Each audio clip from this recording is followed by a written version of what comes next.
Generación de valor, donde la suma de tus acciones cambian el mundo. En nuestro día a día generamos conciencia, detonamos acciones, alianzas e ideas innovadoras que impulsan el cambio por un planeta mejor. Generación de valor. Bienvenidos. Muy buenas tardes, estamos en la edición número 189 de su programa Generación de Valor, una suma de acciones que cambian el mundo. Un programa del Centro Latinoamericano de Responsabilidad Social, el CLARES, y de la Facultad de Responsabilidad Social de la Universidad Anáhuac. Saludamos al público que nos está sintonizando por el 1670 AM Radio Anáhuac, Eleva tus sentidos, y por nuestra plataforma digital radio.anáhuac.mx. Recuerden que pueden seguirnos por redes sociales en donde también están todos los eventos que tenemos dentro de la facultad. Por Twitter en @clares_anáhuac, @frs_anáhuac y por Facebook todo junto, Facultad de Responsabilidad Social. Muy buenas tardes, Miguel Ángel, ¿cómo estás? Hola Lore, qué gusto saludarte, así como a nuestras queridos y queridos radioescuchas. Así es, y bueno, también quiero compartir con nuestros radioescuchas el WhatsApp del programa, el cual es 55 48 26 17 88, por si tienen alguna pregunta o algún comentario, o si quieren mandarnos alguna frase de las que decimos al final del programa, pues bienvenidos, ¿verdad, Miguel Ángel? Claro, también saludos y a aquellos que no nos puedan escuchar en vivo, como son todos los jueves de 5 a 6 de la tarde, recuerden que nos pueden escuchar en Spotify, buscando el programa Generación de Valor, y ahí encontrarán todos los programas que hemos grabado con grandes invitados y con mucho gusto para todas ustedes y todos ustedes. Y bueno, y también recordarles de nuestro próximo congreso, el 15º Congreso Internacional Anáhuac de Responsabilidad Social, el 7 y 8 de septiembre, en el cual estaremos abordando temas sobre los compromisos ante el cambio climático. Recuerden que, como dijo en su momento Antonio Guterres, el actual secretario general de las Naciones Unidas, que es un paso importante, pero no es suficiente realmente lo que estamos haciendo, ¿no? Por combatir este cambio climático, y debemos de trabajar todos juntos para, o como nuestro objetivo, ¿verdad, Miguel Ángel? Es limitar el aumento de la temperatura global a 1.5 grados. Exacto, la visión a largo plazo que se estableció en las diferentes conferencias de las partes, empezando por la Convención Marco de las Naciones Unidas para Cambio Climático y la que hoy prevalece, pues sin duda, el Protocolo de Kioto y el Acuerdo de París y las diferentes conferencias de las partes. Pero también recuerden que el 9 de septiembre, en el marco de nuestro Congreso Internacional Anáhuac en Responsabilidad Social, se entregarán los premios a la responsabilidad social Anáhuac, en su edición 2022, y es muy importante que si tú conoces a alguien o trabajas en algún sitio o te quieres promover o alguien te quiere proponer para concursar por el premio a la responsabilidad social, estás totalmente a tiempo y nos encantará recibir tu solicitud y poderle dar seguimiento, y ojalá te podamos estar entregando este premio, que por cierto ya se ha vuelto muy peleado, ¿no, Lore? Sí, así es. Fíjate que ya hemos recibido varias, varias Candidaturas. candidaturas. Sí, me quedé como que varias información, ¿no? ¿Verdad? Como que mi cerebro se quedó así como que pensando, pero sí, varias candidaturas. Recuerden que tenemos el premio Clares, el premio Idearse, el premio CAPES, y pues bueno, la verdad es que muy contentos de recibir la información de estas organizaciones, empresas y también personas, ¿verdad, Miguel Ángel? Así es, pero a ver, ya muchos anuncios, ya muchos datos. ¿De qué va el programa de hoy, Lore? Bueno, es que el programa del día de hoy, ¿tú qué piensas, Miguel Ángel, cuando te preguntan o escuchas o en alguna de tus clases también lo has comentado, la palabra ética? Ética. ¿Qué pienso de ética? Como cuando escucho la palabra ética, me da tranquilidad, me da paz, me da seguridad, me da certidumbre. Siento que es el estado donde los seres humanos debemos de prevalecer, es el estado donde debemos de estar construyendo, a ser éticos sin duda. Entonces, eso es lo que siento cuando escucho la palabra, Lore. ¿Pero tú qué Muy escuchas? bien. Yo también escucho la palabra ética, pero lo que yo siento se me viene a la mente No, ¿qué es escuchas? Porque te veo que estás distraído en otras cosas. No, para nada, estoy aquí escuchándote lo No, que me tienes razón. ¿Qué dices. piensas? Bueno, yo pienso cuando dicen palabra ética, pues algunas palabras de las que tú dijiste, pero también escucho, pues escucho, ¿eh? A lo mejor también pienso justicia, equidad, se me viene también a la mente derechos humanos, pero a la vez también se me viene empresas, se me viene personas, ¿no? Algo muy Comité, importante, exacto. ¿No? lineamientos, Entonces, manual. lineamientos, exacto, liderazgo, pero también cuando hablamos de ética en muchas ocasiones hablamos de moral y ahora nosotros aquí en temas de responsabilidad social se confunde en muchas ocasiones la ética con la responsabilidad social. No sé si te ha pasado. Sí. Bueno, Ujú. a ver, yo creo que es un fundamento sin duda de la responsabilidad social y es parte de lo que hace a la responsabilidad social que sea una ciencia, ¿no? Está dentro de las ciencias filosóficas y es una rama de la ética sin duda. Así es. Y pues bueno, el día de hoy, la verdad es que el invitado que tenemos el día de hoy, voy a leer su semblanza, bueno, una breve semblanza, porque si leo todo, nos vamos a llevar todo el programa.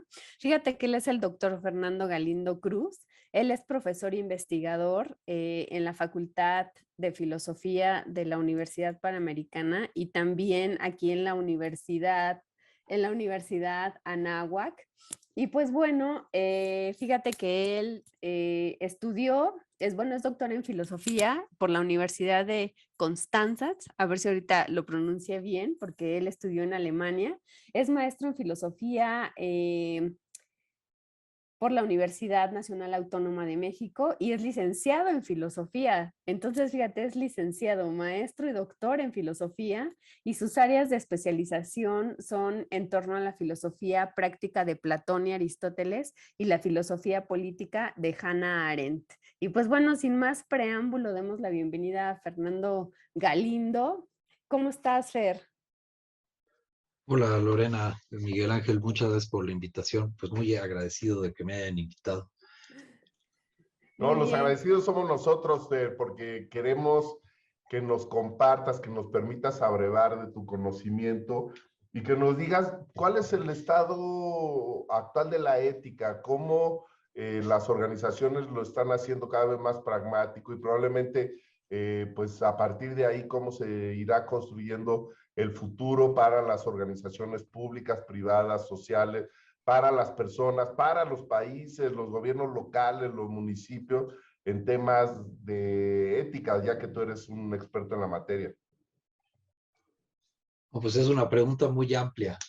Eh, Es quizá, así como que para que te desplayes. no, quizá importante es decir que siempre la integridad personal tiene un impacto en el funcionamiento de las instituciones.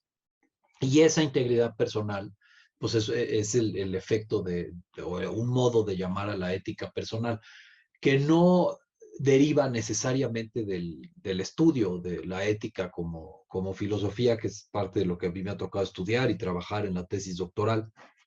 Y ahora me toca mucho enseñar en la náhuatl, pues ética de los negocios y gobierno corporativo.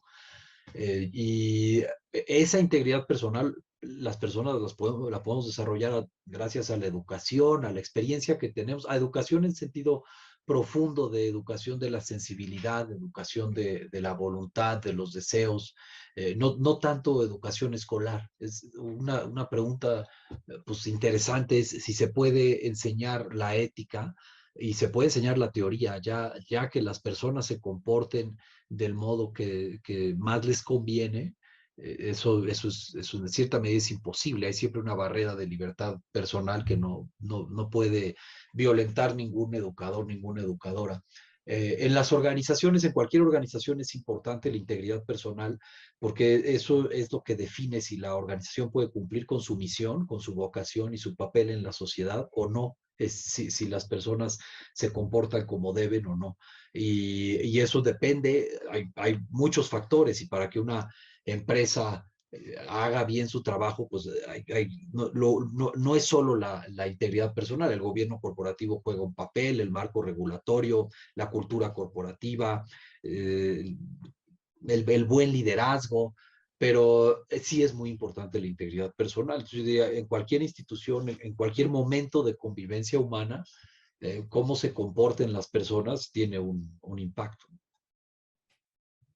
Ok, oye, Fer, y por ejemplo, yo también tengo, el doctor ya te dijo sus preguntas, que dijiste que estaba muy amplia, pero por ejemplo, cuando hablamos de ética, ¿qué debemos entender? O sea, ¿cuál es el origen y evolución que ha tenido la ética? Porque hay algunos autores que también mencionan que, por ejemplo, la ética es cuestión de blanco y negro, ¿no? O eres ético o no eres ético. ¿Tú qué piensas sobre esto?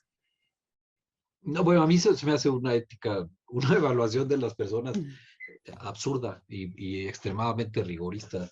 Yo, yo no sé quién sería ético así. Es Ujú. muy famosa la frase del Evangelio que el que no tenga pecado arroje la primera piedra. Entonces no me imagino y me daría muchísima desconfianza.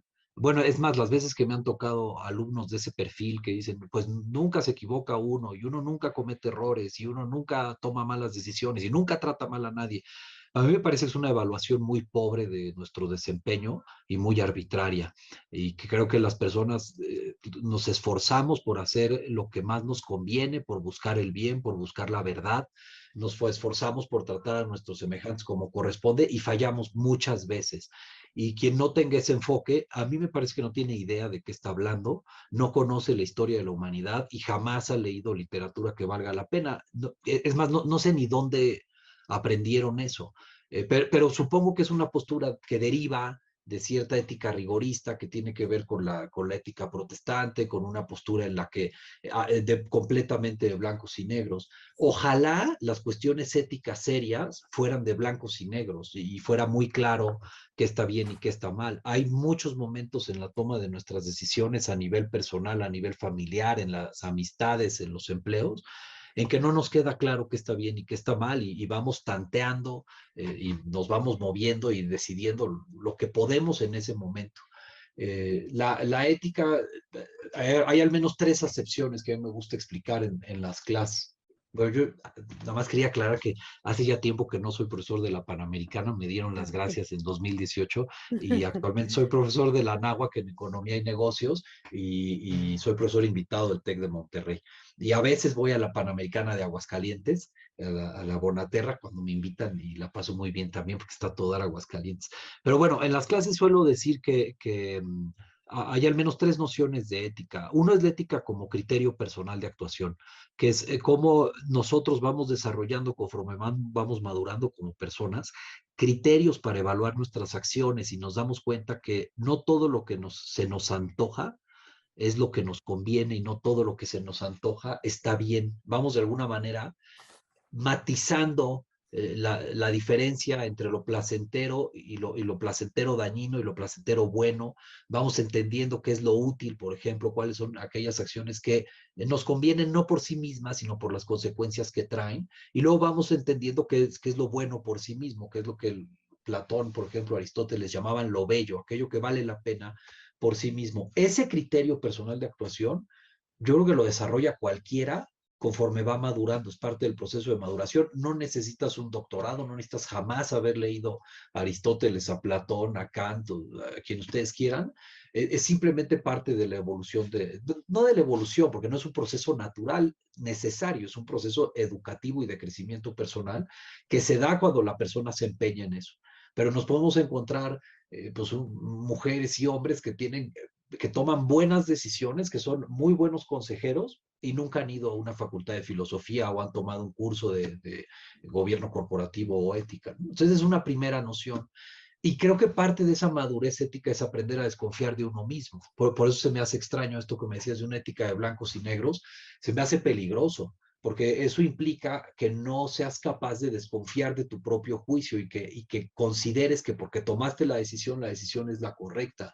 En ética, a mí me parece que la persona madura y sensata es la que duda de sí misma, la que sabe que no siempre va a encontrar la respuesta adecuada, que es probable que haya cometido errores, que tiene que aprender a pedir perdón y a enmendar el camino. Y en cambio, el que se ve en banda y está bien seguro, pues ese yo creo que es un fundamentalista, es un talibán, un terrorista, no sé quién pueda tener esos criterios sobre sí mismo de infalibilidad. Esa es una primera noción. Otra noción es la ética filosófica, y la ética filosófica es una tradición que inaugura Sócrates históricamente. Por supuesto, hay reflexiones sobre cómo se debe comportar la persona anteriores a Sócrates y también en otros universos lingüísticos, en la India, donde ustedes quieran, pero propiamente la reflexión filosófica sobre eso la inicia Sócrates, y después Platón, que es su alumno más importante, y después continúa esa tradición el alumno más importante de Platón, que es Aristóteles, y de ahí para el Real ha seguido así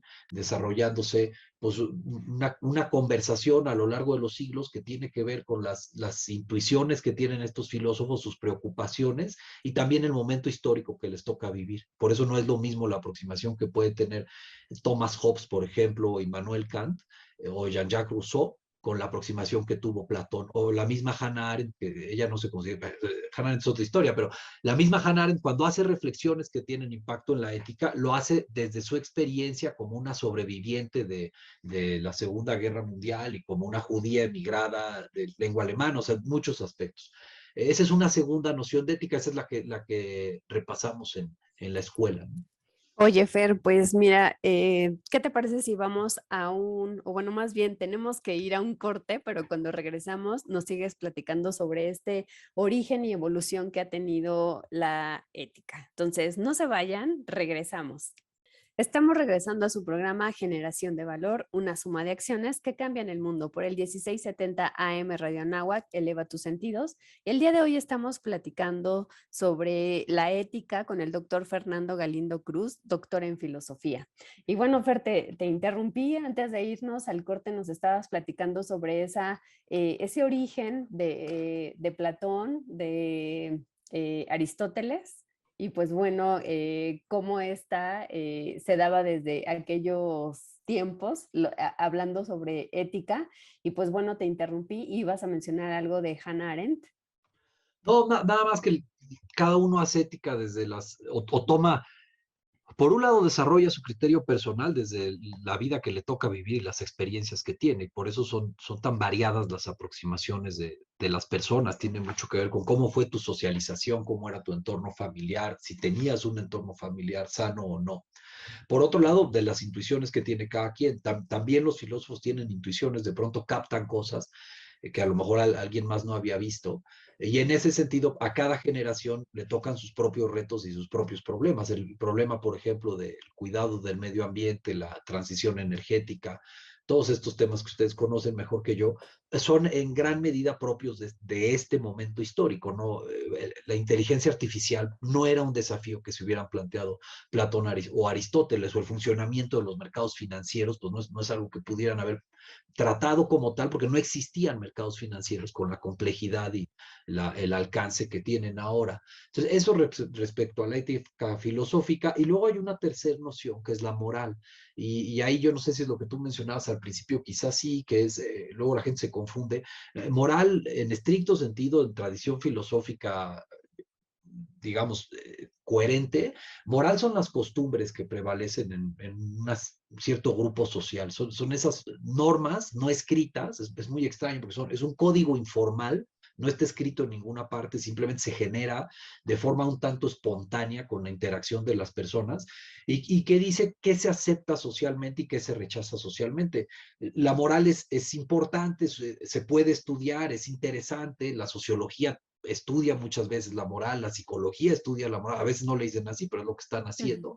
La filosofía también puede pensar sobre la moral, pero la moral es muy problemática porque el objetivo que tiene es mantener la paz, y esa paz puede ser a costa de la discriminación de personas vulnerables o de personas que tienen otras creencias o de personas que tienen otro tipo étnico, y por eso podemos encontrar sancionado por la moral, aprobado por la moral, conductas que consideraríamos racistas o denigrantes de la persona o denigrantes de la mujer o de los niños. La moral aprueba pues lo que conviene muchas veces a las personas que ostentan el poder en una sociedad. Y por eso también frente a la moral hay que mantener siempre una cierta distancia crítica.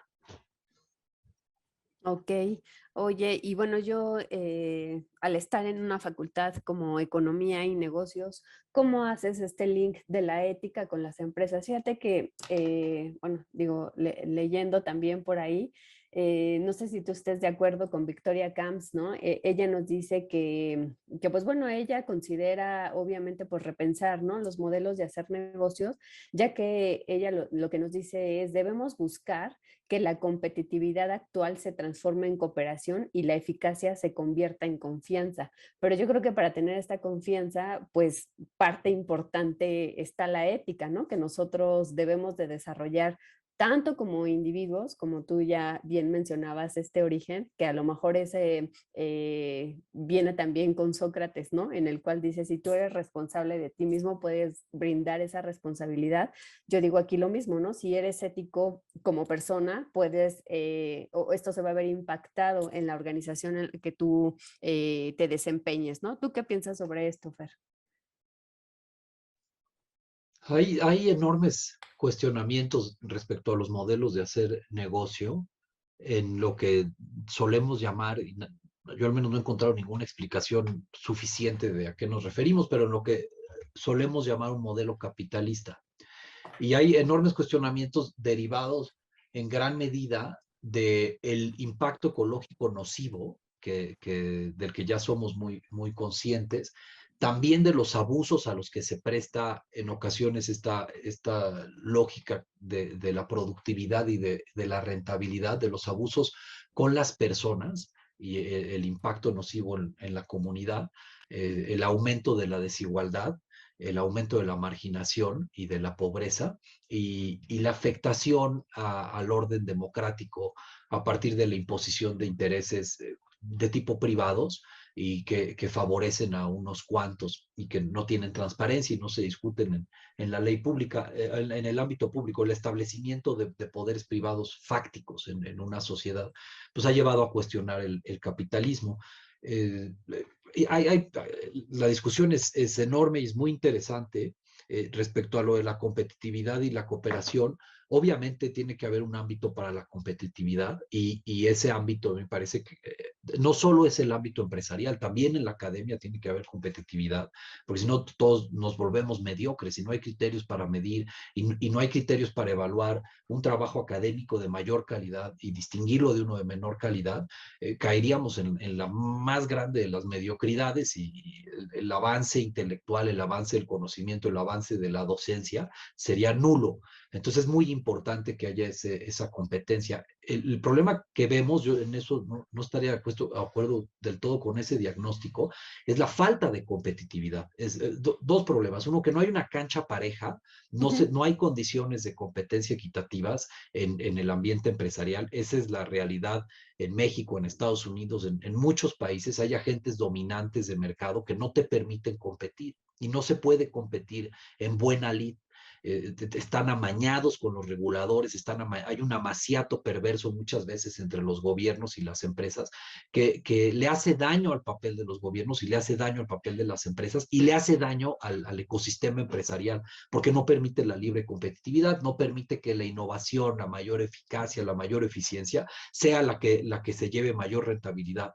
Y el lado de cooperación sí también es inherente a la vida empresarial. La noción de empresa, la noción original de empresa, son distintas personas que se asocian con un objetivo común bueno al que esas personas se quieren comprometer. Y en esa asociación hay, por supuesto, una dimensión de cooperación. Yo no me imagino ninguna empresa seria, contemporánea, que pueda florecer y crecer sin una amplia dimensión de cooperación. A veces se insiste únicamente sobre la competitividad y eso daña mucho la misma operación de las empresas porque se generan silos, se generan estas torres aisladas en las que todos buscan la manera de meterse el pie. Eso también puede pasar a nivel académico y está mal y es un poco ridículo, pues porque no hay ni mucho poder ni mucho dinero de por medio, entonces uno no sabe bien ni siquiera por qué se están peleando. Pero eso tiene que ver con una idea mal entendida de competitividad. En una competitividad sana, en condiciones de equidad, en el que nos vamos haciendo mejores todos. Eso pasa al interior de la empresa y también entre la empresa y sus competidores. Uno va mejorando, es como cuando estás en un grupo de corredores o en un grupo de nadadores, pues te va obligando a esforzarte el hecho de que haya otros ahí. Y lo de la eficacia y la confianza es algo parecido. La confianza es indispensable para la eficacia. Quien conoce bien el tema de los mercados financieros, pues sabe, por ejemplo, que si no hay confianza, los costos se elevan. Entonces, es indispensable que haya confianza en el sistema, que haya confianza en el regulador y en los participantes en ese sistema, en los actores de un mercado financiero, para que el mercado pueda tener liquidez, para que pueda tener movilidad, para que pueda fluir. Y sí, es cierto en ese sentido que cada vez que acrecentamos las condiciones de confianza, estamos favoreciendo el libre mercado y estamos favoreciendo el comercio y el intercambio de ideas y de bienes y servicios. Sí creo que son dos dimensiones muy importantes que no vería necesariamente que se excluyan. Ok, pues te escucho hablar, Fer, y te quiero quitar el micrófono. No, no es cierto, así como que dices cosas bastante interesantes, que se me viene a la mente lo que estabas diciendo, ¿no? De la confianza. Yo me acuerdo que en una clase del doctor Miguel Ángel Santinelli, él comentaba, ¿no? Los temas de capital social que van muy ligados con esto de las confianzas que se tienen que dar en las organizaciones y obviamente eso abarataría muchísimo los costos, ¿no, Miguel Ángel? Si recuerdas esa clase, fue hace ya varios años. Ah. Sí, sin duda. Sin duda, pues, lo que dices es cierto, Lore. La confianza que debemos de tener eh, con con los miembros de la organización. Yo también te escuchaba, Fernando, y sí, me parece que, bueno, en algún sitio vi una película, me parece, donde le preguntaban a una niña de 3 años que si ella era como un caballo blanco o como un caballo negro, refiriéndose a ser buena o a ser mala.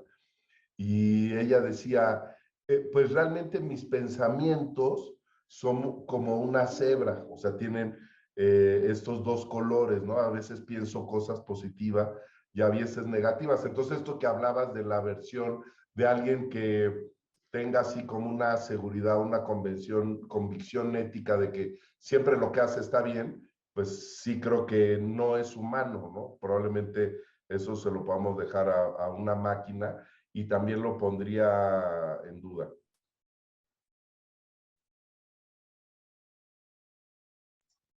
Así es, Miguel Ángel, creo que se le fue un poco la conexión a No, aquí Fernando. estoy. Ah, aquí estás, ok, perfecto. No, Como decía de Fer, acuerdo, en Platón y Aristóteles se caracterizan por no discutir con posiciones extremas.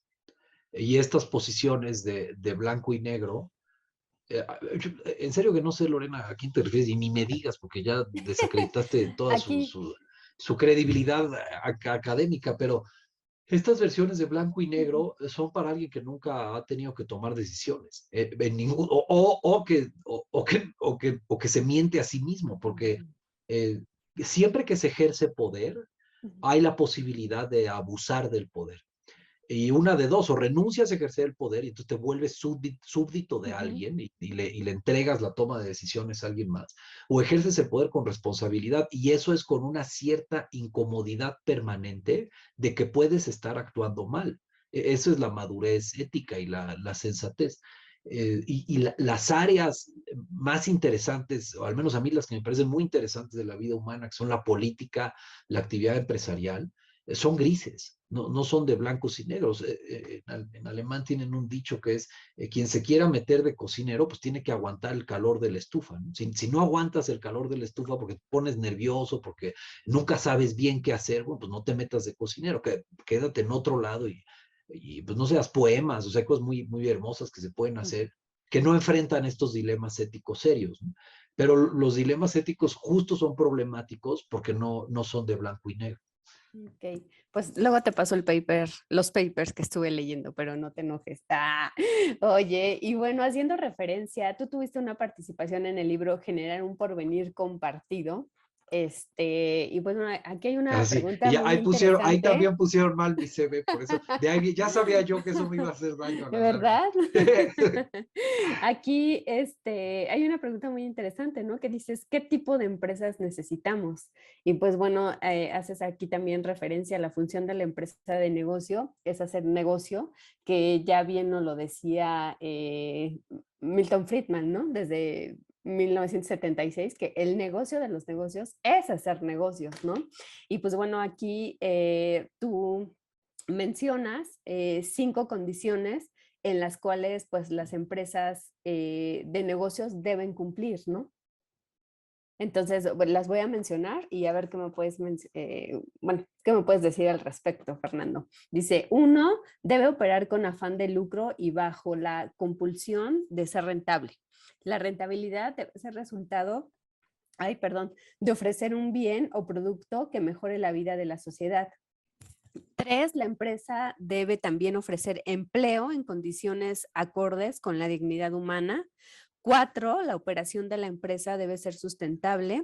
Y 5, la empresa debe pagar impuestos. Pero antes de pasarte los micrófonos, Fer, pues bueno, yo creo que hoy en día los modelos de negocios que tenemos, pues te los voy a decir en este orden, a ver tú qué piensas.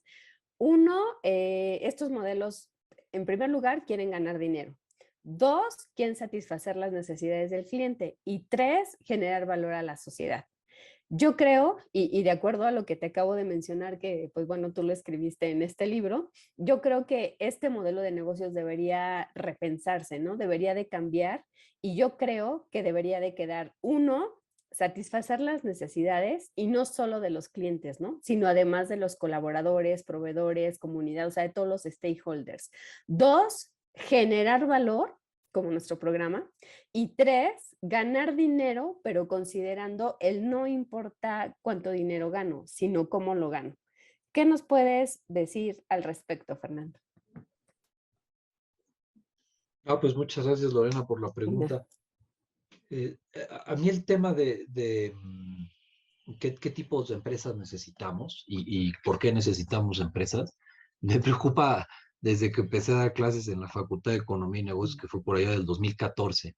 Y ese texto que amablemente citaste es un ejercicio de un texto que ahora estoy trabajando para otra revista, porque lo escribí en inglés, luego lo pasé en español y el de español me lo aceptaron con correcciones y luego lo pasé, bueno, lo quise meter en inglés y me pidieron que hiciera otras correcciones.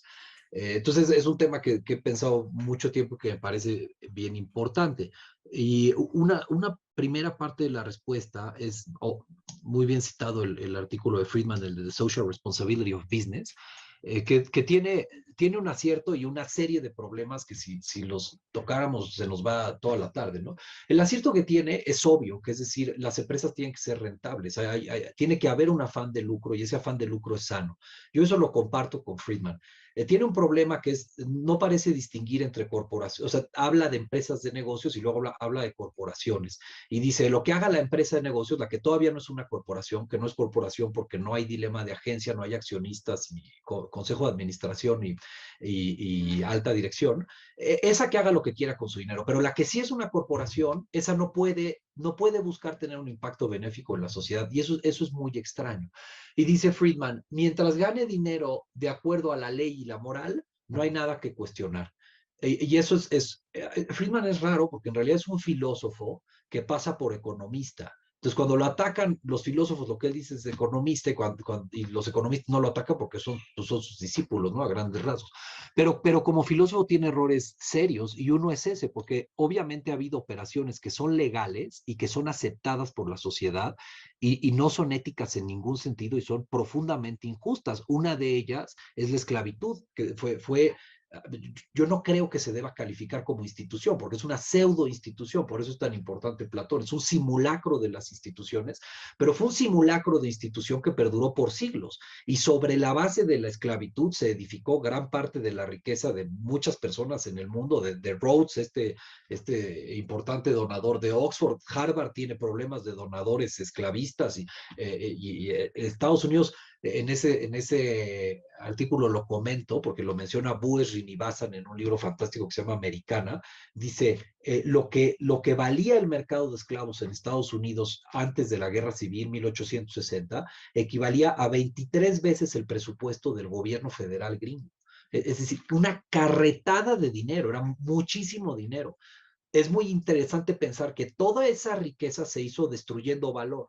Así que esa riqueza se hizo atentando, violando, no se puede destruir la dignidad en el sentido que el ser humano siempre es digno, pero pisoteando la dignidad de millones de personas y causándoles un dolor que ni siquiera se puede narrar de lo grave que es. Y sí, sobre eso se puede construir una riqueza inmensa, como los grandes capos del narco han construido riquezas muy grandes sobre la base del asesinato, la explotación, la extorsión y la destrucción de este país. Es muy impresionante pensar que se puede destruir valor y riqueza para hacerse uno rico. Eso se puede, eso es lo propio de la empresa criminal.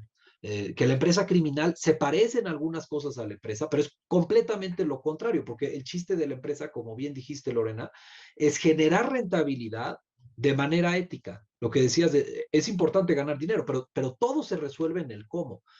Hay muchas vías de ganar dinero a partir del fraude.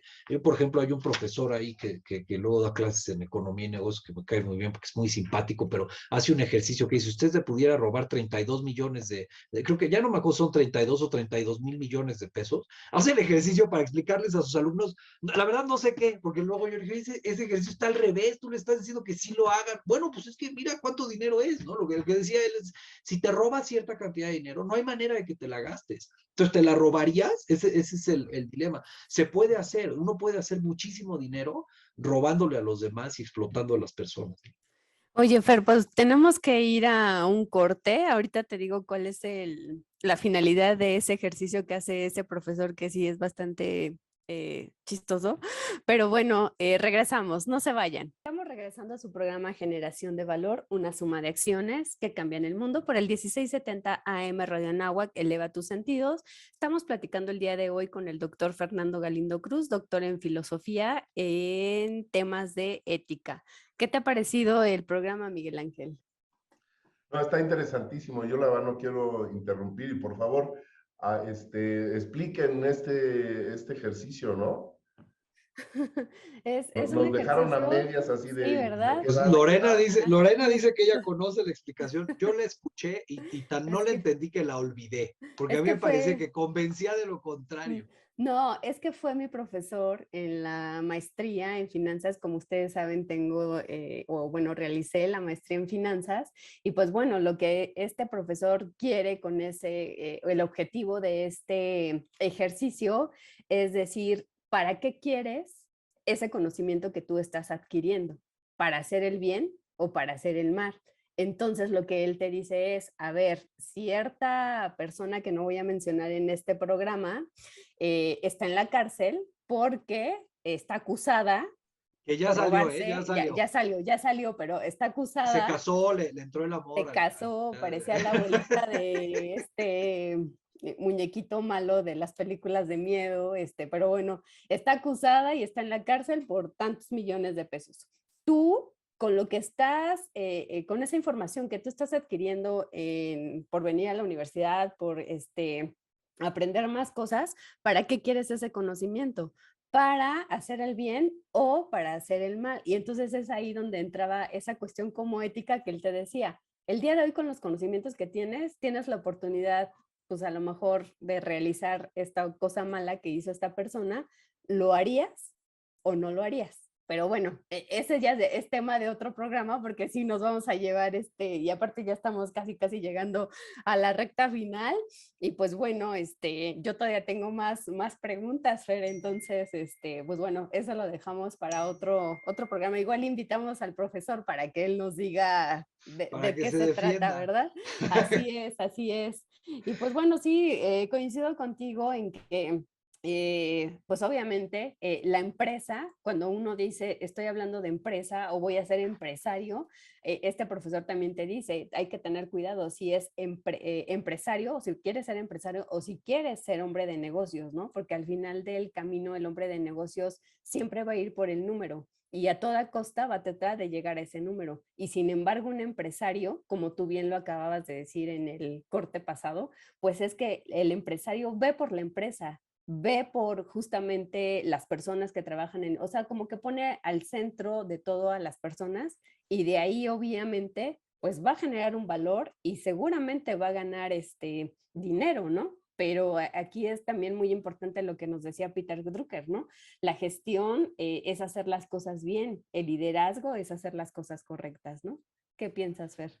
Yo creo que eh, tanto para el empresario como para el hombre de negocios, la mujer de negocios, la rentabilidad es esencial. Lo que discutíamos hace tiempo con un amigo ahí en el comité de inversiones de Vitalis, que es una manejadores de fondos de inversión donde yo también trabajo, y entonces me decía, la rentabilidad no es todo, pero sí es lo más importante. Ya lo sabe, negocio que no es negocio, pues no es negocio. Entonces, si tú quieres hacer el bien a la sociedad, y no te interesa ser autosustentable ni llevarte ganancia, pues tienes que ir a otro lugar, tienes que ir a una asociación civil, que no podría existir si no hay alguien que sí está haciendo dinero. En algún lugar alguien tiene que generar rentabilidad, porque si no, no se sostiene la sociedad, no habría Universidad de Anáhuac, no habría gobierno de México, nada, ¿no? Entonces, sí, a mí sí me parece que el reto es generar esa rentabilidad generando valores. El reto es generar esa rentabilidad haciéndole el bien a la sociedad. Eso por una parte. Y que entonces sí debes tener el objetivo de la rentabilidad en la mente, porque sin ese no puedes existir, no, a menos que tengas inversionistas, en mi opinión, muy crédulos, como los de Twitter, que le siguen echando dinero bueno al malo y esperando que eso en algún momento se vuelva negocio o que encuentren a alguien más tonto que ellos que se los compre, que a lo mejor sí pasa, porque ahí está Elon Musk y todo sucede en el ámbito financiero. Pero eso quién sabe si vaya a ser negocio, a lo mejor nunca va a ser negocio. El otro tema es cómo tratas a la gente, eso depende de cada líder. Este profesor que conocemos es hombre de negocios y es buen líder y trata bien a la gente y lo quieren sus subordinados y los ayuda a ser mejores. Eso cada uno decide, y hay un artículo fantástico que sale en una misma colección en el que sale ese de Drucker, de Christensen, de Christian Christensen, de How Will You Measure Your Life? Y tú decides cómo vas a tratar a la gente que se te confió y si las vas a ver como talentos a desarrollar y personas que van a crecer contigo bajo tu liderazgo o simplemente como instrumentos y como medios y como riesgos, como gente que te puede opacar si desarrollas su talento, que es el modo más torpe de tratar a alguien que está a tu cuidado. Y ese buen liderazgo yo creo que se puede hacer en todos lados y creo que sí a la larga el modo de generar valor a largo plazo es tratando bien a la gente, obviamente, ayudándolas a que desarrollen sus capacidades, pero tanto el hombre de negocios, la mujer de negocios como el empresario a veces tiene que despedir a la gente, porque va a haber quien no, como un buen entrenador tiene que dejar en la banca al que no juega bien y sacarlo del equipo. Ni modo, tenemos un objetivo común y si tú no te vas a sumar ese objetivo común porque no tienes el talento o no tienes la disposición, los hábitos del carácter o no le quieres echar ganas, pues no debes de jugar en este equipo. Oye, es que eso es gacho y esta persona va a estar, pues mira, que se vaya a otro lado, porque el objetivo aquí no es tener a cualquiera, sino a quien aporte algo al equipo y esté dispuesto a echarle ganas, si no, pues acabas teniendo equipos mediocres, como luego pasa en las elecciones nacionales de algunos países que no vamos a mencionar para no generar polémica. Así es, oye, Fer, pues bueno, vamos a ir cerrando el programa porque aparte tenemos dos secciones más. Yo nada más me quedaría, fíjate que hay unos autores en temas de responsabilidad social, a ver si luego hacemos intercambio de papers, tal mencionar algunos, sí. Entonces, por ejemplo, hay uno de Herrera, Larrán y Martínez, que dicen que justo hay mucho, déjame ponerlo así, mucha confusión cuando hablas de ética y cuando hablas de responsabilidad social. Entonces, voy a citar lo que ellos dicen. Dicen, la ética empresarial toma como elemento conceptual central la reflexión moral y está más relacionada con el cómo deben comportarse personas e instituciones en el entorno de los negocios, mientras que la responsabilidad social, en cambio, es más una consecuencia concreta de la acción empresarial definida a partir de las expectativas económicas, legales, éticas y discrecionales que la sociedad tiene de las organizaciones. ¿Tú qué piensas? Sí, o sea, tendría que verlo con calma. Luego se hacen precisiones que no son del todo necesarias, Ajá. porque obviamente las decisiones que toma una persona en el ámbito empresarial, pues tienen consecuencias. Ese es el chiste de tomar las decisiones. A mí me parece que la ética empresarial es cómo se comportan las personas en la acción empresarial. Y en ese sentido es una de las provincias de la ética. La ética en general tiene que ver con cómo me voy a comportar para que me vaya bien en la vida y sea feliz y para que le aporte a esta sociedad y me desarrolle como persona. Y a nivel empresarial es cómo me voy a comportar en la empresa que tiene cualidades y tiene circunstancias diferentes a las de otros ámbitos. Y la responsabilidad social es qué impacto va a tener la empresa en la sociedad, qué impacto debe tener, qué puede esperar la sociedad de una empresa. Que la empresa como una de las instituciones fundamentales de la sociedad existe por algunos motivos. Yo ponía algunos en el texto ese que tienes y que me alegró mucho que lo mencionaste, pero existe por algunos motivos. ¿Cuáles son esos motivos? ¿Qué puedo yo exigirle a la empresa? Como qué le puedo exigir a la universidad, qué le puedo exigir a la familia, qué le puedo exigir a la iglesia, qué le puedo exigir a los equipos de fútbol. Y creo que de ahí surgen una serie de consecuencias que no necesariamente tienen que estar dentro de la ética empresarial o sí, no sé. A veces, pues yo no, es difícil las distinciones, yo seguro se puede elaborar mucho en eso, pero sí es la pregunta es importantísima. ¿Qué impacto tiene la actividad empresarial en una sociedad? ¿Debe de cuidar a todos sus stakeholders o debe de cuidar únicamente el precio de la acción, que es una visión un poco torpe también financieramente? De ahí surge una gama de preguntas que son las que ustedes estudian y las que también en parte estudiamos nosotros cuando hacemos ética empresarial. Así es. Pues bueno, Fer, vamos a pasar a nuestra siguiente sección. Mis... Claro que sí, muchas gracias, Lore. Pues Fernando, esta sección es para que nos podamos acercar, que podamos agradecer a todas aquellas personas. Sabemos que estamos en una sociedad y que somos seres gregarios, es decir, que necesitamos unos de otros. Y es el momento para que tú le puedas mandar saludos a quien te apetezca en esta tarde. ¿Yo? Pues saludos a José Manuel Barbosa, que por ahí debe de andar, que sí tiene que escuchar este programa por obligación. Y saludos a mi mujer Isabel y a mis alumnos de la NAFAC. Muy bien, Perfecto. tú. ¿Tú, Lore? Bueno, pues yo quiero mandar saludos en esta tarde a la doctora Fernanda Carrasco, que nos escribió y nos dice, bueno, ella es nutrióloga, pero dice que está muy interesante el programa, a la señora Lulú López, mandándonos saludos a todos, a Laura Enríquez, a Irma Hernández, que nos acaban de escribir y dicen que está muy interesante el programa. Yo le quiero mandar un saludo al doctor José Honorio Cárdenas, que es el director de la Facultad de Humanidades, Filosofía y Letras, y con quien he tenido el gusto de poder intercambiar ideas en temas de ética, de responsabilidad social, de moral. Y ciertamente a mí este programa me ha gustado muchísimo y me gusta platicar de estos temas.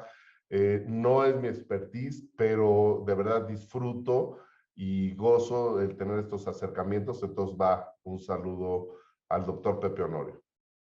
Muy bien, pues muchas gracias. Y vamos a pasar a la siguiente sección, Fer. Esta sección se llama Cuéntanos, cuéntanos. Y ya conocimos a Fernando el filósofo, a Fernando el profesor, y entonces ahora queremos conocer a Fernando como persona. Entonces, para ello, quiero que me des 2 números del 1 al 6. El 6 y Y el 2. el 6 y el 2, ok. Permíteme un segundo, vamos a ver qué te toca. Ok, te tocó un combo de 2 preguntas y dice, imagina que el dinero no existiera, esa es una. Y la otra es, imagina que pudieras platicar con tu autor favorito. A ver, cuéntanos, ¿qué harías? Una, si el dinero no Yo creo que existiera. que el dinero no existiera, eso creo que no puede ser, o sea, es un postulado, es como si el lenguaje no existiera, porque es una de las tecnologías sociales más importantes de la humanidad. Yo creo que la primera es el lenguaje, la segunda es probablemente la ley, y en tercer lugar viene el dinero. Son cosas que pues eso se le imagina a John Lennon, ¿no? Está padre y te sale una buena canción y puedes andar ahí medio de hippie, pero es un mecanismo, una tecnología social que necesitamos pues, para organizarnos. De otra manera, hay muchas operaciones que serían imposibles. Supongo que la gente se lo imagina porque dicen esto de, no, es que el dinero causa infelicidad y todas las guerras se hacen por dinero y no sé qué. Lo mismo se podría decir del lenguaje, ¿no? O de la ley. Entonces, creo que es un ejercicio, pues yo no lo haría. A mí sí me gusta que exista el dinero y dedico tiempo importante de mi actividad filosófica a pensar sobre el dinero, lo cual no se ha monetizado hasta ahora y pues ni modo, así es la vida a veces, pero no, a mí eso me parece que el dinero es muy útil y es importante y es una cuestión interesantísima saber qué lugar debe ocupar en nuestra vida y en nuestra sociedad. Y la otra, si pudiera, pues, no sé, una vez iba a venir un autor que a mí me gustaba mucho, bueno, me gusta mucho de niño, me marcó, que se llama Torcuato Luca de Tena, y mi mamá me invitó a verlo cuando iba creo que en primero de la carrera, y no fui, y luego se murió y ya nunca lo vi, y me Ah, arrepentí y me gustaría haber ido. Pero me dio miedo que me decepcionara la diferencia entre el libro y el autor, y no sé si por eso no fui. Y a mí me gustaría platicar ni siquiera se sabe si existió, se cree que sí, pero con Homero, y preguntarle de dónde sacó la figura de Ulises, que yo creo que es la historia que más me gusta de la literatura universal, es la historia de la Odisea y de Ulises. Entonces, pues sería eso. Supongo que sí existió, los que somos amantes de la filología clásica, al menos algunos creemos que sí existió, y sería interesante hablar con él y decir cómo se te ocurrió ese personaje, cuáles son el fundamento histórico, qué opinas de sus decisiones, te parece que es mentiroso, astuto, como algo así. muy bien, muchas gracias. ¿Tú, Miguel Ángel?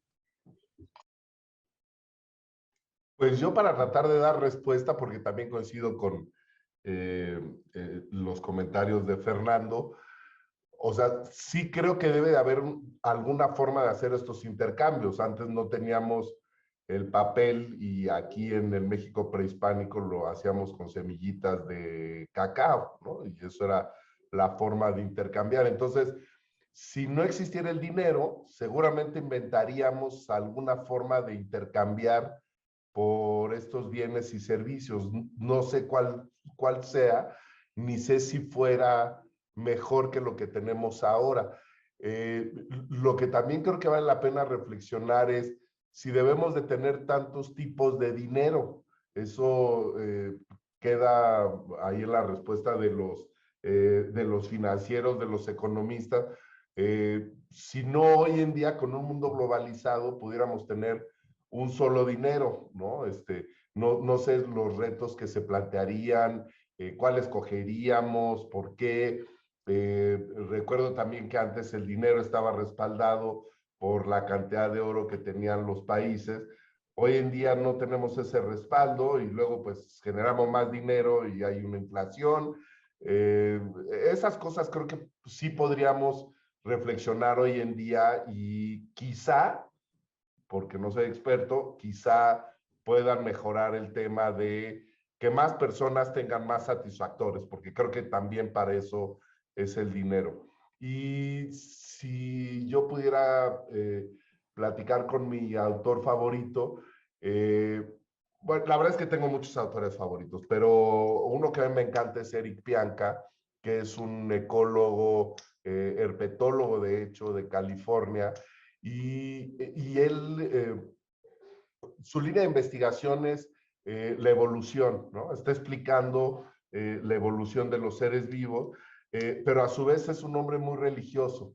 Entonces, me gustaría preguntarle por qué Dios hizo la evolución y cómo la evolución nos puede acercar más a Dios, porque en estricto sentido, hablar de evolución es tratar de entender el cómo se va conformando la biología a partir de procesos físico-químicos, bioquímicos y de interacciones entre los seres vivos con el ambiente.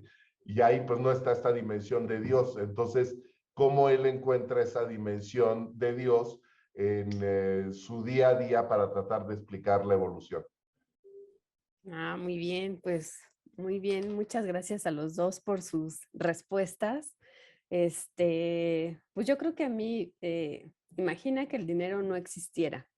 Yo ahí tendría dos respuestas. O sea, una, no me preocuparía, porque ahora ya hay transacciones que podemos realizar y ahora ya, digamos, como que el dinero se empieza a perder, pero bueno, eso... No, eso es dinero, Lorena. O sea, el dinero es una No, noción, no es una cosa, no, como porque la el ley. dinero es físico, o sea, el dinero son No, esas son las monedas y los No, billetes, el dinero no es físico, Lorena. Exacto. Ahora sí estás traicionando toda tu educación financiera. Vas a hacer enojar a ese profesor del que hablaba. Obviamente el dinero no es físico, es una noción. Tiene representaciones físicas o no. Eso no es importante, pero siempre ha sido una noción. Tengo dos respuestas, es que no me dejan terminar. Venga la segunda, pues. Digo, una no me preocuparía, porque ahora ya hay, inclusive las criptomonedas, que en alguno de nuestros programas vamos a tener a un invitado que nos va a hablar de eso, pero bueno.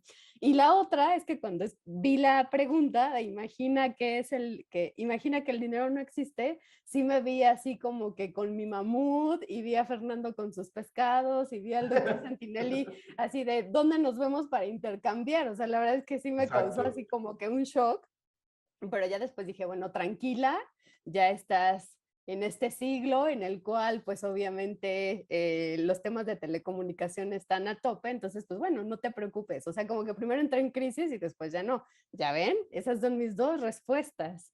Y pues bueno, imagina que pudieras platicar con tu autor favorito, no, pues la verdad sería fantástico, o sea, igual que ustedes tengo muchos autores favoritos, pero pues bueno, lamentablemente algunos ya fallecieron, pero otro que sí vive y que está en España y que a lo mejor algún día vaya a platicar con él. Él tiene un libro que dice ¿Es posible un mundo sin bancos? Es Joan Ramón Sánchez Palacio. Pues bueno, me encantaría platicar con él qué piensa del dinero y qué piensa de los bancos, ¿no? Entonces, pues bueno, yo creo que sería una charla muy padre. Y pues bueno, muchísimas gracias. Estamos llegando al final de su programa Generación de Valor, una suma de acciones que cambian el mundo.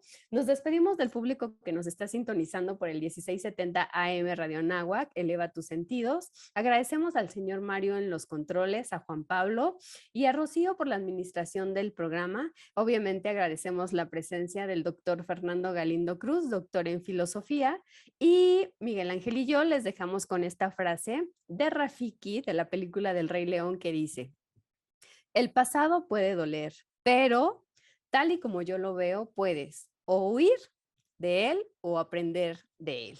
Cuídense mucho, se despide su amiga Lorena Miranda Navarro y Miguel Ángel Santinelli Ramos. Sean felices, muy buenas tardes. Hasta pronto. Hasta pronto.